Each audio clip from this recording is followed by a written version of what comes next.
Halo para penggemar dan pecinta fisika, pada video kali ini saya akan bahas mengenai persiapan PAS kelas 11 SMA. Saya berikan soal-soal pilihan di sini ya. Soal nomor 1, perhatikan gambar 5 vektor di bawah ini. Satu kotak mewakili satu satuan. Besar resultan dari 5 vektor ini adalah berapa? Jadi ini ada 5 vektor, resultannya berapa? Oke, kita jawab ya. Perhatikan baik-baik bahwa vektor N dengan L itu sama besar, tapi arahnya berlawanan. Jadi kalau kita jumlahkan saling meniadakan alias 0. Kemudian perhatikan vektor K sama M. Nah, K sama M ini juga sama besar, arahnya berlawanan. Sehingga kalau dijumlahkan itu sama dengan 0. Automatically hanya ada vektor P sendirian di sini ya. Yang berarti resultan dari 5 vektor ini nilainya sama dengan nilai vektor P. Nah, panjang vektor P itu berapa? Ini sangat mudah ya. Panjang vektor P ini merupakan sisi miring segitiga siku-siku ini. Jadi kalau begitu nilai P itu adalah akar, di sini kan 6 ya yang horizontal, 6 kotak, 6 kuadrat ditambah dengan 4 kuadrat. Jadi kalau begitu hasilnya di sini 36 tambah 16 berarti akar 52. Nah, akar 52 itu sama aja dengan 2 akar 13. Jadi kalau begitu jawaban yang tepat adalah E. Nomor 2, perhatikan vektor A, B, C, D, dan E terletak pada bidang seperti ditunjukkan gambar. Hasil dari ini, A plus B plus C plus D plus E. Jadi resultan dari 5 vektor ini. Nah, perhatikan baik-baik di sini ya. Nah, kalau kita lihat di sini, A dijumlah dengan B. Secara poligon hasilnya adalah vektor C ke sana. Ya, vektor C. Jadi vektor yang sama dengan besar vektor C, ya, arahnya juga sama dengan C ke sana. Jadi A plus B itu hasilnya C, terus kemudian D plus E secara poligon itu hasilnya juga C. Jadi kalau begitu saya tulis A plus B itu C, sedangkan D plus E itu C. Berarti ini ada 3 C. Kalau begitu nilainya adalah senilai 3 kali besar vektor C. Jadi jawabannya yang benar adalah C. Nomor 3. Dua vektor A dan B setitik tangkap dan bentuk sudut alfa satu sama lain. Jika A sama dengan B dan A plus B itu akar 3 kali A min B, maka nilai cos alfa adalah berapa? Kita jawab ya. Nah, A plus B dikatakan itu sama dengan akar 3 A min B. Nah, kalau ini saya kuadratkan kedua ruas, berarti ini A plus B kuadrat sama dengan 3 A min B kuadrat. Oke, tapi A plus B kuadrat itu kan A kuadrat plus B kuadrat plus 2AB cos alfa ya. Alfa itu sudut yang dibentuk 2 vektor. Nah, terus kemudian A min B itu berarti A kuadrat plus B kuadrat min 2AB cos alfa. Jadi kalau di sini min, suhu cosnya min. Kalau di sini plus, suhu cosnya plus. Nah, sekarang coba perhatikan baik-baik di sini. B-nya saya ganti dengan A. Karena A sama dengan B, jadi B-nya saya ganti A, B-nya saya ganti A semua, saya ganti A. Akhirnya dapat persamaan seperti ini. Kita lanjut. Jadi A ditambah A kuadrat tambah A kuadrat itu 2A kuadrat. Berarti ini yang di sini 6A kuadrat min 6A kuadrat ya, cos alfa. Ini tanda kurung tutupnya abaikan saja. Nah, terus kemudian ini berarti kalau saya memindah ruas, sukosnya yang min ini saya pindah ke kiri, jadinya 8A kuadrat cos alfa. 6A kuadrat dikurangi 2A kuadrat berarti 4A kuadrat. Berarti kalau begitu cos alfa 4 per 8 itu setengah. Nah, jadi kalau begitu nilai cos alfanya itu adalah setengah. Jadi jawabannya adalah A. Nomor 4, 5 buah vektor gaya terletak pada bidang seperti ditunjukkan gambar. Besar resultan 5 vektor ini dan arah resultan terhadap sumbu X positif adalah berapa? Oke, kita jawab ya. Kita cari dulu resultan yang ke arah sumbu X. Perhatikan yang ke arah sumbu X itu adalah F5. Ketiga, nanti ada proyeksi F2 ke arah sumbu X, F1 ke arah sumbu X.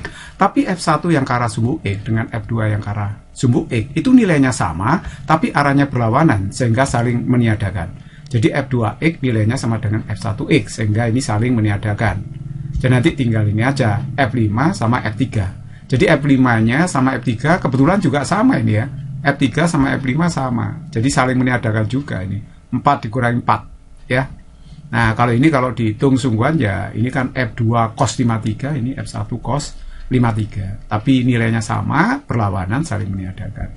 Jadi ini hasilnya adalah 0. Terus kemudian RY-nya itu adalah ini. Proyeksi F1 ke arah sumbu Y berarti F1 sin 53 dengan F2 sin 53 dikurangi dengan F4. Nah ini kalau saya masukkan F1-nya 5, sin 53, F2-nya 5 juga, sin 53, minus 6, F4-nya itu 6. Jadi kalau begitu di sini sin 53 itu 0,8, saya hitung jebret hasilnya adalah 2 Newton. Ya. Oke, nah resultan totalnya adalah akar RI kuadrat plus RY kuadrat. Nah tapi RX-nya tadi 0 ya. Nah RY-nya itu adalah 2. Jadi kalau begitu hasilnya adalah 2 Newton. Oke, nah sekarang kita cari sudutnya, sudut dari bentuk resultan terhadap sumbu X positif. Kita pakai tan theta RY per RX. RY-nya itu 2 ya, sedangkan RX-nya itu 0. Nah, ini hasilnya dalam mendekati tak hingga ya. Sebenarnya tidak tentu hasilnya, tapi ini gede banget. Kalau gede banget, maka theta itu hasilnya adalah 90 derajat. Jadi artinya resultan ini mengarah ke sumbu Y positif, membentuk sudut 90 derajat terhadap sumbu X positif. Nomor 5, dua vektor A dan B ditangkap dan terletak pada bidang datar seperti ditunjukkan gambar. Resultan dari dua vektor ini adalah berapa satuan? Jadi satu kotak memakai satu satuan. Ini vektornya A dan B ya. Nah ini kita jawab dengan sangat mudah sekali. Kita pakai analitis saja. Resultan ke arah X tidak lain adalah proyeksi A ke sumbu X. Anggap aja yang horizontal X, yang vertikal Y ya. Jadi ini ada AX ditambah dengan BX. AX-nya proyeksi A ke arah X ya 3 kotak ini kan. Ya kan, jadi 3, kalau BX-nya kan 4 nih ya, 4 kotak. Jadi kalau begitu 7, sedangkan RY-nya itu AY plus B. AY-nya itu 2, sedangkan B-nya 0, nggak ada di sini ya. Jadi 2 tambah 0 hasilnya adalah 2. Jadi resultan totalnya akar RY kuadrat plus RY kuadrat, akar 7 kuadrat plus 2 kuadrat. Jadi kalau begitu ini akar 53 ya. Jadi jawaban yang tepat adalah E. Nomor 6, diketahui dua vektor F1, 5i plus 8c plus k, dan F2 2i plus 3c plus ck. C itu konstanta di sini ya, sedangkan IJK itu vektor satuan. Ini saling tegak lurus kedua vektor ini. Nilai konstanta C sebesar berapa? Oke, kita jawab ya. Nah, kita cari dot dua vektor ini dulu. F1 dot F2 ya, vektor F1 dot F2. Kalau ada panahnya di sini berarti vektor. Saya pakai vektor kolom aja. Kamu lihat di sini bahwa F1 itu komponennya 581, 581, sedangkan F2 komponennya 23C ya, 23C. Kalau kita kalikan secara dot berarti langsung aja 5 kali 2 ditambah 8 kali 3, 1 kali C. Nah, nanti hasilnya 10 plus 24 plus C. Tapi kita ingat bahwa jika F1 tegak lurus F2, vektornya saling tegak lurus, maka kalau di dot itu hasilnya 0 ya. Nah, jadi F1 dot F2 itu 0 karena tegak lurus, tapi di sini F1 dot F2 sudah ketemu ini, 10 plus 24 plus C sama dengan 0, sehingga C-nya di sini ketemu min 34. Jadi jawaban yang tepat D. Nomor 7. Benda bergerak lurus panjang sumbu X, grafik hubungan antara jarak X dan waktu T ditunjukkan seperti tampak pada gambar. Besar kecepatan rata-rata benda dalam selang waktu T4 sekon hingga T11 sekon adalah berapa? 4 sampai 11 di sini ya.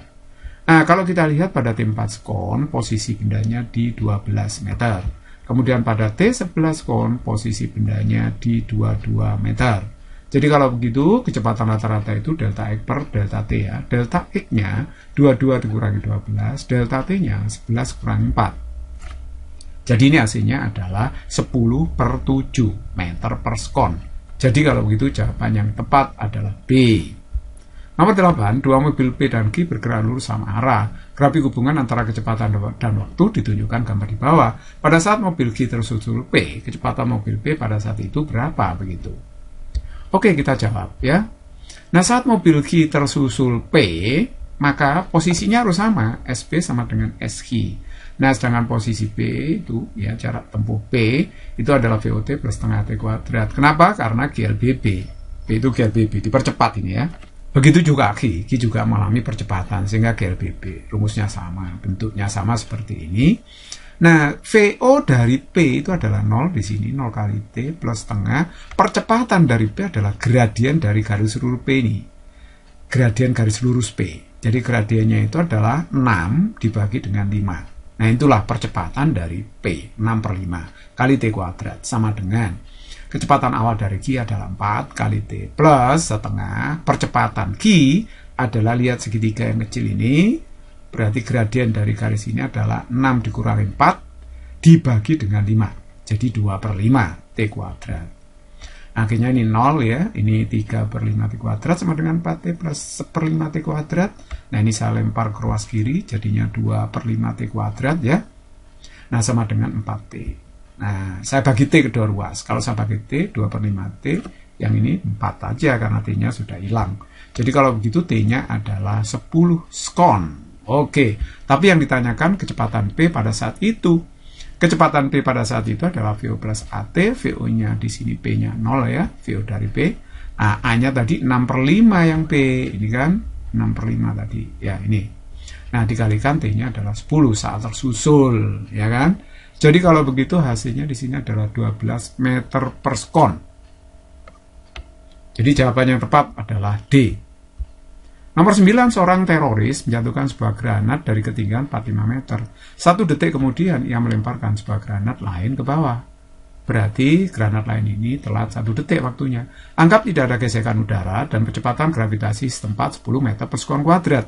Jika kedua granat tersebut mencapai tanah bersamaan, maka kelajuan awal granat kedua adalah berapa? Ini sangat mudah. Kita jawab ya. Nah, perhatikan, saya bisa mencari waktu yang ditempuh granat A sehingga sampai jatuh ke tanah, sampai tiba di tanah. Pakai rumus ini, GLBB kan? Karena dipercepat, turun itu jelas dipercepat ya. Tapi nanti percepatannya sama dengan percepatan gravitasi, ya. VO-nya sama dengan 0 karena jatuh bebas. Yang granat A itu jatuh bebas di sini, ya. Oke. Nah, perhatikan baik-baik, berarti saya punya rumus seperti ini, SA-nya tinggal masuk, 45 ini ketinggiannya. Terus kemudian 0 kali T itu 0, setengah GG-nya itu 10 kalau nggak tahu. Nah, apalagi diketahui di sini ya diisi 10 T kuadrat. Berarti kalau begitu TA-nya adalah 3 skon.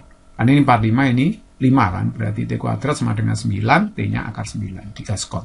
Jadi A untuk mencapai tanah itu butuh waktu 3 skon. B-nya telat 1 skon terhadap A.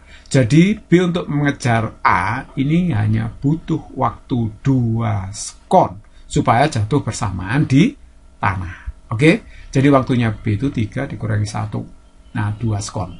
2 skon aja untuk mencapai tanah. Oleh sebab itu, B-nya ini harus dilempar dengan kecepatan awal tertentu ke tanah supaya jatuhnya bersamaan dengan A. Kalau sama-sama jatuh bebas kan nggak mungkin. B sudah telat bergerak gitu ya. Oke, nah sekarang SB itu GLBB juga. VO kali TB plus setengah GTB kuadrat. Jadi VO-nya ditanyakan, SB-nya 45 karena sama-sama mencapai tanah ya. TB-nya 2, G-nya 10. Nah, kalau kita hitung hasilnya adalah 12,5 meter per skon. Ya, ini kan berapa? Ini kan 20 toh. 45 kurangi 20, 25 bagi 2, 12,5 ya. Meter per skon. Jadi jawaban yang tepat adalah C. Nomor 10. Peluru yang bermassa 100 gram pada T0 ditembakkan tanah miring ke atas dengan sudut elevasi 53 derajat dan kecepatan awal 100 meter per sekon. Bila percepatan gravitasi G 10 meter per sekon kuadrat, maka jarak mendatar dan ketinggian sesaat akan mencapai nilai yang sama pada T sama dengan berapa, ya? Nah, jadi kalau saya gambar seperti ini, X, Y-nya itu sama. Itu tercapai pada T berapa sejak dia dilempar. Nah, ya samakan aja X sama dengan Y. Karena X itu GLB ya, karena X. Jadi rumusnya VO cos alpha kali T, untuk gerak parabola ini. Jadi Y-nya adalah VO sin alpha T min setengah GT kuadrat. Nah, perhatikan di sini, berarti VO-nya, tadi VO-nya kan 100 ya. Saya masukkan cos 53, alfanya 53 kali T sama dengan 100. Kalikan sin 53 kali T min setengah G-nya 10 ya, T kuadrat. Nah, ini seperti ini, cos 53, sin 53 ya. Saya hitung, ini 60T. Nah, ini 80T min 5T kuadrat, berarti 5T kuadrat, 20T, berarti 5T sama dengan 20. Saya bagi T kedua ruas saja. Ya, jadi T-nya adalah 4 skon. Jadi 4 skon, X akan sama dengan Y. Jadi jawabannya E ya. Nomor 11, pesawat tempur terbang rendah mendatar di atas tanah dengan laju 180 km per jam. Pada ketinggian 405 meter pesawat itu menjatuhkan bom. Jarak mendatar yang ditempuh bom dari posisi jatuhnya adalah berapa? Jadi pesawat menjatuhkan bom, tapi tentu saja bom itu tidak langsung jatuh begini, tapi dia bergerak parabol seperti itu ya. Dengan kecepatan awal adalah kecepatan pesawat. Oke, kita jawab ya. Kita hitung dulu, kita konversi dulu kecepatan pesawat dalam satuan meter per sekon. Nah, VO-nya 180 km per jam. Itu sama aja dengan 180 kali 1000 meter. Ya, 1 km kan 1000 meter ya. 1 jam 3600 sekon. Nah, ini kalau saya hitung ketemu 50 meter per sekon. Nah, untuk mencari waktu sejak bom dijatuhkan sampai ke tanah, kita menganggap ini gerak jatuh bebas. Karena apa? VO-nya itu horizontal, VOY-nya itu 0. Jadi ini bisa dipandang gerak jatuh bebas. Jadi tidak menggunakan teori gerak parabol untuk mencari waktunya, langsung ini ya, setengah G T kuadrat. Nah, hanya dalam 405, setengah G-nya 10 T kuadrat. Ini 5, ini 405, berarti kan T kuadrat 81 ini. T-nya 9 sekon. Oke, tapi yang ditanyakan X-nya, jarak tembaknya ini ya. Nah, jarak tembaknya adalah VOX kali T. Tapi VOX-nya ya ini, VO pesawat. Ini kan sudah ke arah X. Jadi VO-nya 50, T-nya 9. Jadi hasilnya 450 meter. Jadi jawaban yang tepat adalah D. Nomor 12, roda yang berjari-jari 20 cm berputar dengan kecepatan sudut konstan 40 rpm. Dalam waktu 5 menit, titik A di tepi roda telah menempuh sudut sebesar berapa? Oke, kita jawab ya. Ini adalah persoalan gerak melingkar beraturan dengan omega 40 rpm ya. Kecepatan sudut konstan, jadi GMP. Omeganya 40 rpm, kecepatan sudutnya. RPM itu singkatan dari rotasi per menit ya, rotation per minute. Nah, rotasi berarti putaran, 40 putaran per menit. Satu putaran itu 2 pi radian per menit. Jadi kalau begitu hasilnya adalah 80 pi radian tiap menit. Oke, nah sekarang theta itu kan omega kali T untuk GMP. Ya, jadi kalau begitu omeganya 80 pi, T-nya itu adalah 5 menit. Nah, makanya menit sama menit dihapus nanti. Satuannya radian jadinya. Kalau begitu hasilnya 400 pi radian. Jadi jawabannya adalah D. Nomor 13, jika sebuah benda masanya 10 gram bergerak melingkar dengan laju linear tetap 4 meter per sekon dan jari-jari lintasannya 1 meter, maka kita jawab. Kalau diketahui dalam soal di sini kan V-nya 4 meter per sekon, R-nya 1 meter jari-jarinya. Saya tulis yang penting aja yang diketahui. Rumus percepatan sentripetal itu adalah V kuadrat per R kalau dikaitkan dengan kelajuan linear. Jadi V-nya 4 di kuadrat, R-nya 1. Jadi hasilnya ya 16 meter per sekon. Berarti A salah ya. Karena ini GMB ya, bergerak melingkar dengan laju linear tetap, omeganya tetap, maka alfa itu kan dirumuskan delta omega per delta T. Karena omeganya tetap tidak berubah, delta omeganya 0. Bagi delta T berarti percepatan sudutnya 0. Ini katanya percepatan sudut benda lebih besar dari 0. Salah ya, harusnya 0. Terus kemudian V-nya omega kali R. Omega kan ditanyakan di sini. Berarti V-nya kita isi 4, laju linearnya, kemudian R-nya 1 ya. Jadi kalau begitu omeganya ketemu 4 radian per sekon. Tapi di sini kok jawabannya RPM? Ya kita ubah dulu ya. 1 RPM itu kan 2 pi radian per 60 sekon. Satu putaran itu 2 pi radian, 1 menit 60 sekon. Jadi ini pi per 30 radian per sekon. Terus saya kalau ubah 1 radian per sekon berapa? Ini kan dibalik aja, 30 per pi RPM. Jadi radian per sekon kalau dalam RPM dikali 30 per pi. Jadi 4 kali 30 per pi RPM. Jadi kalau begitu ini 120 per pi RPM. Nah, kalau begitu jawaban C ini benar ya. Oke. 14. Roda A, B, C memiliki perbandingan jari-jari diketahui jika laju linear roda C adalah 24 cm per sekon, maka laju linear roda A adalah berapa? Kita jawab. Ini beda sama C ya, roda B sama C dihubungkan dengan sabuk atau tali atau rantai. Maka roda B dan C itu punya kecepatan yang sama, kecepatan linearnya. Nah, padahal VC sudah diketahui 24, ya berarti VB-nya 24 cm per sekon. Nah, kalau kita lihat A dengan B ini sepusat atau konsentris. Kalau sepusat, maka kecepatan sudutnya yang sama. Nah, kecepatan sudut itu V dibagi R kan. Jadi omega A ya VA bagi RA, omega B, BB bagi RB. Nah, VA, RA-nya kan 3. Ini nilai perbandingannya ya, 3 itu. Bukan nilai mutlaknya. 24 VB-nya, RB-nya itu 2 nilai perbandingannya. Saya masukkan 2 ya. Oke, jadi kalau begitu VA-nya ini berarti ya 12 kali 3, 36 cm per sekon. Jadi kalau begitu jawaban yang tepat adalah A. Nomor 15. Titik partikel mula-mula memiliki kecepatan sudut 360 rpm, mendapat percepatan sudut tetap sehingga mencapai kecepatan sudutnya menjadi 480 rpm dalam waktu 10 sekon. Banyaknya putaran yang ditempuh dalam selang waktu ini adalah berapa putaran? Ya kita jawab aja, omega 0 360 rpm, kita ubah dulu dalam putaran per detik, ya per sekon. Jadi ini 360 putaran, 1 menit kan 60 sekon. Jadi dibagi 60 ya, 6 putaran per sekon. Nah kenapa kok dijadikan putaran per sekon? Karena yang ditanyakan putaran. Nah sekon kan waktunya, 10 sekon itu ya, makanya jadikan putaran per sekon. 480 ya 480 dibagi 60 sekon berarti 8 putaran per sekon. Nah kalau kita ingin mencari sudutnya, sudut tempuhnya gampang, yaitu omega di rata-rata kali T. Karena ini problem GMBB ya, gerak melingkar berubah beraturan, boleh pakai rumus ini. Omeganya di rata-rata karena nggak sama. Oke, jadi di rata-rata itu artinya apa sih? Ya 6 ditambah 8 bagi 2 ya. Misalnya Anda ulangan fisika, nilai pertama dapat 6, kedua dapat 8. Rata-ratanya kan 6 plus 8 bagi 2. Nah, itu rata-rata. T-nya 10. Nah, oke. Jadi jawabannya ya berarti 70 putaran. Nah, memang cara ini satu-satunya enggak, ini cara paling gampang. Kalau cara yang lain ya pakai rumus kinematika, tapi agak lama itu ya. Mendingan pakai ini aja. Jadi jawabannya adalah D.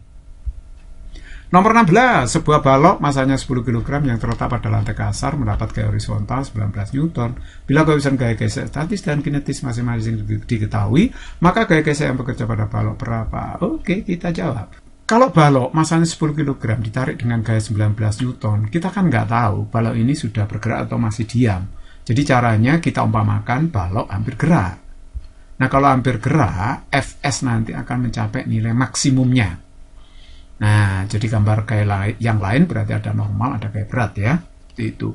Kenapa gaya gesernya itu mengarah ke kiri? Karena kecenderungan gerak benda itu ke kanan. Karena gaya tariknya kan ke kanan itu. Oke, Fs maksimum itu rumusnya mu S kali N. Tapi N-nya itu sama dengan V di sini ya. Jadi mu S koefisien geser statis 0,4 dikalikan B-nya M kali G, 100 kan. Ya, 10 kali 10, 100. Jadi kalau begitu 40 Newton. Kalau kita lihat, Fs max-nya itu lebih gede daripada gaya penariknya. Kalau lebih gede berarti balok ini masih tertahan di lantai, belum bisa bergerak, atau masih diam. Kalau masih diam berarti berlaku hukum 1 Newton, sigma Fx sama dengan 0. Berarti F sama dikurangi Fs ya. F dikurangi Fs sama dengan 0. Berarti 19 min Fs 0. Jadi kalau begitu, Fs-nya adalah 19 Newton. Jadi gaya gesernya berjenis statis, nilainya 19 Newton. Jadi jawaban yang tepat adalah A. Nomor 17, perhatikan sistem kator beban di bawah ini. Koefisien geser statis dan kinetis untuk semua bidang yang bersentuhan adalah setengah dan 0,2. Massa balok A dan B masing-masing 5 kg dan 4 kg. Massa minimum balok C agar sistem dalam keadaan diam adalah berapa? Oke, kita jawab. Saya gambar dulu gaya-gayanya. Anggaplah balok B dan C ini satu kesatuan sistem balok besar ya. Jadi ini ada normal, ada WBC. Jadi ini merupakan massa berat gabungan antara B dan C. Kemudian pada arah yang berlawanan dengan kecenderungan gerak benda itu ada Fs maksimum. Karena ini yang ditanyakan kan massa minimum balok C agar sistem dalam keadaan diam. Massa minimum balok C membuat balok ini hampir bergerak gitu ya. Sistem hampir bergerak. Kalau A ya hampir bergerak turun gitu ya. Hampir bergerak itu belum bergerak, masih dalam keadaan setimbang. Jadi A-nya itu punya berat WA kan. Oke, kalau sistem hampir bergerak, maka berlaku hukum 1 Newton, sigma F sama dengan 0. Jadi kalau begitu ini WA dikurangi dengan Fs max ya, ini pada sistem, itu harus sama dengan 0. Jadi kalau begitu WA minus Fs max itu mu S kali N, tapi N-nya di sini adalah sistem yang memuat B dan C ini ya. Jadi mu S kalikan WB plus WC gitu kan ya. Ya, kita masukkan saja di sini WA-nya kan 50, terus kemudian mu S-nya setengah, kemudian WB-nya 40 plus WC sama dengan 0. Kita bisa mencari WC di sini, ini kalikan ke dalam aja. Nanti WC-nya hasilnya adalah 60 Newton. Karena yang ditanya massa berarti dibagi 10 ya, dibagi G. Jadi W itu M kali G, jadi mg-nya 6 kg. Jadi jawaban yang tepat adalah B. Nomor 18, orang anak berdiri di atas timbangan badan yang diletakkan di lantai lift. Pada saat lift diam, berat anak tersebut 300 Newton. Tetapi pada saat lift bergerak, timbangan menunjukkan 330 Newton. Ini berarti bahwa apa? Kalau timbangan ini menunjukkan nilai yang lebih besar daripada pada saat keadaan diam tadi, ya, maka automatically berarti lip ini bergerak ke atas. Karena kalau bergerak ke atas, maka kaki anak itu akan lebih menekan ke timbangannya. Sehingga yang dibaca timbangan itu sebenarnya adalah gaya normalnya. Gaya normal itu berarti gaya tekan kaki pada timbangan atau gaya tekan timbangan pada kaki. Gitu ya. Jadi lip ini bergerak ke atas. Jadi kalau saya gambarkan seperti ini, percepatannya ke atas. Normal itu adalah dorongan lantai lip atau timbangan terhadap orangnya, ya, karena diinjek timbangannya, anggapannya begitu. Kemudian W itu adalah berat dari orangnya. Nah, ingat hukum 2 Newton, sigma F itu M kali A. Jadi kalau begitu N secara percepatan positif, W melawan percepatan negatif. Jadi N min W sama dengan M kali A. Jadi ini N-nya 330, min W 300, M-nya 30, tentu saja ya. Kalau M kan W-nya dibagi 10, beratnya anak tersebut ya. Jadi 30A. Jadi ini 30 sama dengan 30A, berarti A-nya 1 meter per sekon kuadrat. Jadi lip ini sedang bergerak ke atas dengan percepatan 1 meter per sekon kuadrat. Jawabannya A ya. Nomor 19, 3 buah balok ABC memiliki massa berturut-turut 1, 2, 3 kg dihubungkan tali, kemudian ditarik gaya F 240 Newton seperti tampak pada gambar. Koefisien gesek kinetis antara masing-masing balok dengan lantai diketahui pada saat sistem bergerak dengan percepatan konstan. Perbandingan tegangan tali antara balok A dan B dengan balok B dan C adalah berapa? Oke, kita jawab. Saya gambar dulu ya tegangan talinya. Ini saya menggambar gaya yang penting aja, sebenarnya banyak gaya berat, gaya normal, ada gaya gesek, tapi tidak saya gambar. Ini gaya tegang tali antara A dan B sama makan TAB, antara B dan C sama makan TBC. Ini yang tanyakan TAB dibanding TBC aja kan, bukan nilai dari TAB, bukan nilai dari TBC, cuma perbandingan aja. Kita jawab dengan logika, tidak harus pakai rumus fisika itu. Coba perhatikan ya, secara logika tegangan tali itu sebanding dengan massa yang ditarik. Semakin banyak massa yang ditarik, semakin besar massa yang ditarik, tegangannya tentu saja semakin besar. Kan gitu logikanya. Jadi kalau kita mencari perbandingan TAB dengan TBC, itu ya sangat mudah. TAB, Anda lihat, balok ini, sistem ini bergerak ke kanan kan, jadi percepatannya ke kanan. Lihatlah gaya tegang tali yang arahnya ke kanan.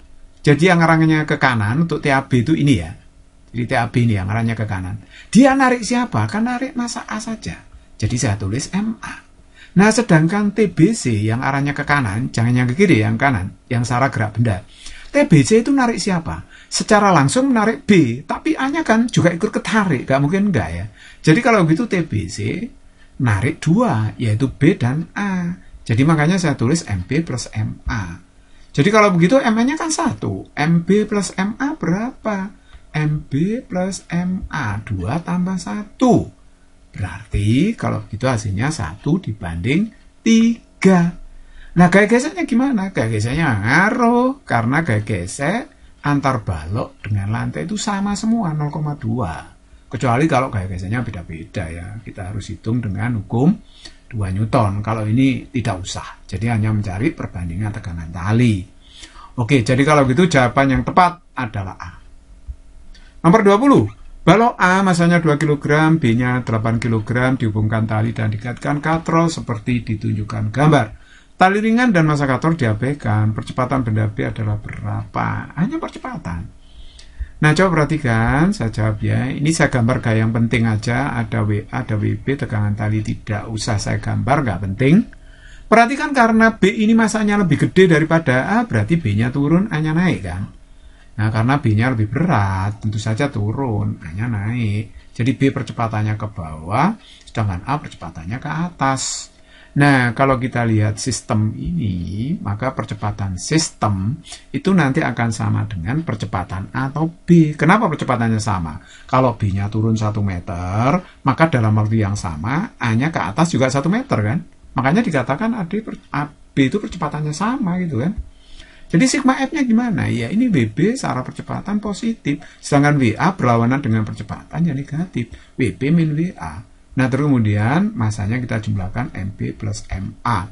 WB-nya 80, WA-nya 20, MB 8, MA 2. Jadi ini hasilnya adalah 6 meter per sekon kuadrat. Jadi jawaban yang tepat di sini adalah B. Ya, saya sudah sampai di sini. Semoga Anda sukses semua ya. Physics is very easy and fun.